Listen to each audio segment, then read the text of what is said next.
ఉమ్మడి పాలమూరు జిల్లా వ్యాప్తంగా రైతు రుణమాఫీ సంబరాలు కొనసాగుతున్నాయి. బాణాసంచా కాల్చి స్వీట్లు పంచుకోవడంతో పాటు ఎడ్ల బండ్ల ర్యాలీలు, ట్రాక్టర్ల ర్యాలీలతో తమ సంబరాలను చేసుకుంటున్నటువంటి సిచ్యువేషన్ ఉమ్మడి పాలమూరు జిల్లా వ్యాప్తంగా కనిపిస్తుంది. ఈ నేపథ్యంలో మూసాపేట మండల కేంద్రంలో సంబరాల్లో పాల్గొన్నటువంటి జిల్లా కాంగ్రెస్ అధ్యక్షులు దేవరకద్ర ఎమ్మెల్యే మసూన్ రెడ్డి మనతో ఉన్నారు. అన్న, ఏంటి మొత్తంగా మహబూబ్ నగర్ జిల్లాలో ఎంతమంది రైతులకి లబ్ధి చేకూరుతుంది, ఎంత అమౌంట్ అకౌంట్లలో వేస్తున్నారు?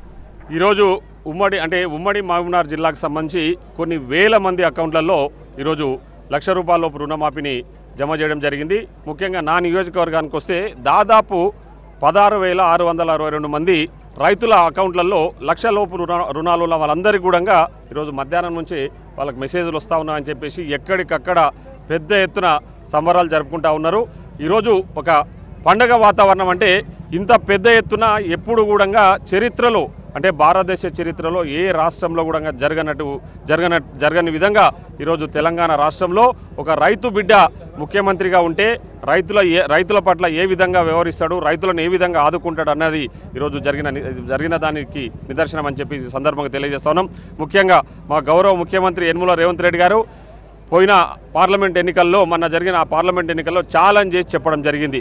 ఖచ్చితంగా ఆగస్టు 15వ తారీఖు లోపు మేము 2 లక్షల రుణమాఫీ చేసి తీరుతామంటే చాలామంది అవహేళనలు చేసిన వ్యక్తులు కూడా ఈరోజు ముక్కు మీద వేలేసుకుంటా ఉన్నారు మేము చేసిన పనిని చూసి. ఎందుకంటే ఈరోజు మీకు తెలుసు, గత ప్రభుత్వం 7 లక్షల కోట్ల అప్పులు చేసి రాష్ట్రాన్ని ఎక్కడికక్కడ ఆర్థికంగా దివాలా తీయించిన ఒక్కొక్క రూపాయి కూడబెట్టి మా ఆర్థిక శాఖ మంత్రి గౌరవనీయులు బట్టి విక్రమార్క గారు కానీ, మా ముఖ్యమంత్రి గారు కానీ అనునిత్యం పనిచేస్తూ ఒక్కొక్క రూపాయి కూడబెట్టి రైతులకు ఇచ్చిన మాట నిలబెట్టుకోవాలి. ఎందుకంటే ఈరోజు ఆ మాట ఇచ్చిన వ్యక్తి ఎవరో కాదు, మా గొప్ప మహానాయకుడు, మా అందరి అభిమాన నాయకుడు, రాష్ట్రానికి రేపు భారతదేశానికి కాబోయే భారత ప్రధాని శ్రీ రాహుల్ గాంధీ గారు మే 6వ తారీఖు 2022లో వరంగల్లో మాట ఇచ్చిర్రు. మనం అధికారంలోకి వచ్చినాక 2 లక్షల రుణమాఫీ చేసి తీరుతామని రైతులకు చెప్పిన మాట నిలబెట్టుకోవడానికే ఈరోజు రైతులను ఆదుకోవాలి. రైతులు చాలా సఫర్ అయినరు. ఈ 10 సంవత్సరాల కాలంలో రైతు రుణమాఫీ కోసం ఎదురు చూసి చాలా పెద్ద ఎత్తున సఫర్ అయిన రైతులందరూ కూడా ఈరోజు వాళ్ళకు ఒక శుభదినం. వాళ్ళందరూ కూడా ఉదయం నుంచి ఎక్కడికక్కడ చేన్లల్లో వాళ్ళు పని చేసుకుంటేనే వాళ్ళు సంబరాలు జరుపుకుంటా ఉన్నారు. ముఖ్యమంత్రి గారికి కృతజ్ఞత తెలియజేస్తా ఉన్నారని చెప్పి ముఖ్యంగా కొంతమంది బీజేపీ కానివ్వండి, బీఆర్ఎస్ కానివ్వండి, మార్గదర్శకాలు సరిగా లేవు, రైతు భరోసాని పక్కన పెట్టేందుకే రుణమాఫీ తెరపైకి తెచ్చారు అని విమర్శ చేస్తున్నారు. వాళ్ళకేం చెప్పదలుచుకున్నారు? కొందరు వ్యక్తులు ఎప్పుడు విమర్శలే పనిగా పెట్టుకొని ముందుకెళ్తా ఉన్నారు. ఈరోజు బీజేపీ కానీ బీఆర్ఎస్ కానీ, వాళ్ళు బీజేపీ భారతదేశంలో అధికారంలో ఉంది కదా, ఈరోజు బీజేపీ అధికారంలో ఉన్న రాష్ట్రాల్లో ఒక్క రైతు కన్నా ₹1 రుణమాఫీ చేసిండ్రు. ఈరోజు బీజేపీ వాళ్ళు ఎంతసేపు ఉన్న కార్పొరేట్ వ్యవస్థ కొమ్ము కాస్తూ కార్పొరేట్ వ్యవస్థకు ఏదైతే లోన్లు తీసుకొని లక్షల కోట్ల లోన్లు తీసుకుంటే వాళ్ళకు మాఫీ చేసిరు తప్ప ఒక్క రైతునన్నా ఈరోజు బీజేపీ ప్రభుత్వం ఆదుకున్నదా? ₹1 మాఫీ చేసిందా? మాఫీ చేయకపోను రైతులపై నల్ల చట్టాలు తీసుకొచ్చి వాళ్ళ కాంక్షలు విధించే విధంగా బీజేపీ వ్యవహరిస్తే ఆ రోజు కాంగ్రెస్ పార్టీ పోరాటం చేసి రైతుల పక్షాన ఆ నల్ల చట్టాలు రద్దు చేసే విధంగా చేసినాం. ఈరోజు బీజేపీకి ఏమాత్రం చిత్తశుద్ధి ఉన్నా రైతుల పట్ల ఇట్లాంటి వ్యాఖ్యలు చేయడం ఏమాత్రం తగదు. ఎందుకంటే మా ప్రభుత్వం పట్ల, ముఖ్యంగా బీఆర్ఎస్ పార్టీ గురించి మీకు అందరికీ కూడా తెలుసు. 2018 ఎలక్షన్స్ బిఫోరు ఏం చెప్పారు వాళ్ళు? మేము ₹1,00,000 రుణమాఫీ ఏకకాలంలో చేస్తామని రైతులను మోసం చేయడం వల్లనే వాళ్ళని ఈరోజు రైతులందరూ కలిసి బండకేసి కొట్టి ఓడగొట్టి ఇంట్లో వండబెట్టారు. అయినా కూడా మళ్ళీ తప్పుడు ప్రచారాలు చేస్తూ ఉన్నారు. మార్గదర్శకాలు చాలా స్పష్టంగా ఉన్నాయి. మేము ఒకటే చెప్తా ఉన్నాం, ఎవరికి తెలియని వ్యక్తులకు కూడా తెలిసే విధంగా క్లియర్గా చెప్తా ఉన్నాం.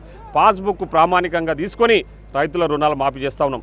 ఈరోజు పాస్బుక్ ఉంటేనే రైతుకు ఎంత భూమి ఉంది, రైతు పాస్బుక్ పెట్టుకొని రైతులకు క్రాప్ లోన్లు ఇస్తూ ఉన్నారు. ఆ విషయం కూడా తెలియని వ్యక్తులు ఈరోజు పాస్బుక్ గురించి తప్పుడు ప్రచారం చేస్తూ ఉన్నారు. ఈరోజు ఎక్కడ కూడా రేషన్ కార్డు ప్రామాణికంగా తీసుకోలే.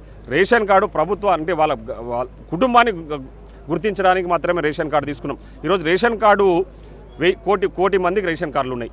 ఈరోజు 60 లక్షల మంది మాత్రమే అప్పులు తీసుకున్నారు. దీనికి పొందనే లేదు. రేషన్ కార్డు తీసుకున్న వాళ్ళు ఇంకా ఎక్కువ మంది ఉన్నారు. అట్లంటే మేము రేషన్ కార్డు ప్రామాణికంగా తీసుకుంటే ఇంకా 40,000 మందికి ఇవ్వాలి, 40,000 మందికి ఇవ్వాలి. కానీ ఈరోజు 60 లక్షల మంది మాత్రమే రుణాలు తీసుకున్నారు. వాళ్ళందరి రుణాలు కూడా ఈరోజు ₹1,00,000 ఉన్న రుణాలన్నీ కూడా ఈరోజు మాఫీ చేయబోతా ఉన్నాం. రేపు ఈ మంత్ ఎండింగ్ లోపు మిగతా 1,50,000 లోపు ఉన్న వాళ్ళందరినీ మాఫీ చేస్తాం. అదేవిధంగా ఆగస్టు 15వ తారీఖు లోపు 2 లక్షల రుణాలు మాఫీ చేయబోతా ఉన్నాం. ఈరోజు మా గౌరవ ముఖ్యమంత్రి రేవంత్ రెడ్డి గారికి ఇంతమంది రైతాంగం తరఫున ప్రత్యేక కృతజ్ఞతలు తెలియజేస్తా ఉన్నాం.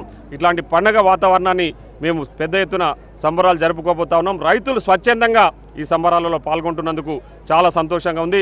రైతులకు ఒకటే హామీ ఇస్తా ఉన్నాం, మీకు అండగా ఉంటాం. మీకోసమే ఈ ప్రభుత్వం ఏర్పడ్డది. ఇది ప్రజాపాలన, అంటే పారదర్శకంగా మీకు పాలన అందించి ఇచ్చిన గ్యారెంటీలన్నీ కూడా అమలు చేసే విధంగా మేము ముందుకెళ్తామని చెప్పేసి ఈ సందర్భంగా తెలియజేస్తూ మరొకసారి నా దేవరకద్ర నియోజకవర్గ రైతాంగం తరఫున గౌరవ ముఖ్యమంత్రి గారికి, గౌరవ ఉప ముఖ్యమంత్రి గారికి, తదితర మంత్రులందరికీ కూడా, వ్యవసాయ శాఖ మంత్రికి అందరికీ కూడా కృతజ్ఞత తెలియజేస్తాం ఈ సందర్భంగా. సో మొత్తం మీద వరంగల్లో ఇచ్చినటువంటి రైతు డిక్లరేషన్లో ఇచ్చిన హామీ మేరకు రైతు రుణమాఫీ చేపట్టాము. దీంతో రైతులంతా కూడా సంతోషంగా ఉన్నారు. ఉదయం నుంచి ఆనందోత్సవాల్లో సంబరాలు చేసుకుంటున్నటువంటి పరిస్థితి మనకి ఉమ్మడి జిల్లాలో కనిపిస్తూ ఉంది. అయితే మొదటి విడతలో 1,00,000 లోపు, ఆ తర్వాత 1,50,000, ఆ తర్వాత 2 లక్షల లోపు రుణమాఫీ చేస్తాము. మాది ప్రజాపాలన, ప్రజల కోసం చేసే ప్రభుత్వం అని చెప్పేసి ఎమ్మెల్యే మసూన్ రెడ్డి చెప్తున్నారు. వీడియో జర్నలిస్ట్ సందీప్తో హైమాద్, ఎన్టీవీ, మూసాపేట నుంచి.